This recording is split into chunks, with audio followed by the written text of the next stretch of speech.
দর্শক এই মুহূর্তে দাঁড়িয়ে আছি খুলনা জেলার জোড়াগেট যে গরুর হাট বসেছে সেখানে। এখানে এই গরুর ব্যাপারে এসেছে তাদের যত গরু আছে তারা তাদের নিজ নিজ বাসার খামার থেকে এবং অনেকে ব্যবসায়ী আছে তারা কিনে এনে এখানে বিক্রি করছে। তাদের মধ্যে আমরা একজনের সাথে সঙ্গে আমরা দেখা করেছি, তার সে অন্তত এখানে 5 থেকে 6টি গরু এনেছে এবং তার সঙ্গে আমরা এই মুহূর্তে কথা বলবো। ভাই আসসালামু আলাইকুম। ওয়ালাইকুম আসসালাম। আপনার নাম? আমার নাম আশরাফুল মোহাম্মদ। আপনি কয়টা গরু আনছেন? 5টা। একটা বিক্রি করতে পারছেন? না, এখন একটাও করে বিক্রি করতে পারিনি। আপনার যে গরুর মানে কোন গরু দেখেন তো একটু আমাদের। একটা আর ওই জায়গায় 3টি। গরুর দাম কেমন? গরু এই বড়টা 350 চাচ্ছি। হ্যাঁ, কম বেশি বেচা কিনা খরিদ্দারের পরে আছি। লালন পালন করছেন কিভাবে? লালন পালন করেছি, আমার বাড়ি পালন করেছি। ওই খেয়াল বিছেলি ঘাস লাগানো আছে আর এই ধানের কুলো টুলো এগুলো খাই।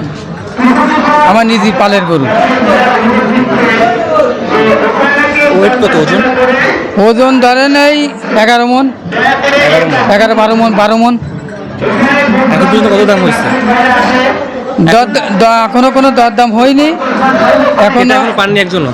না, এখনো ওই রাতের বেলা আইছি, ঝড় বৃষ্টির কারণে কোনো দরদাম এখনো হয়নি। কত ছাড়বেন লাস্ট?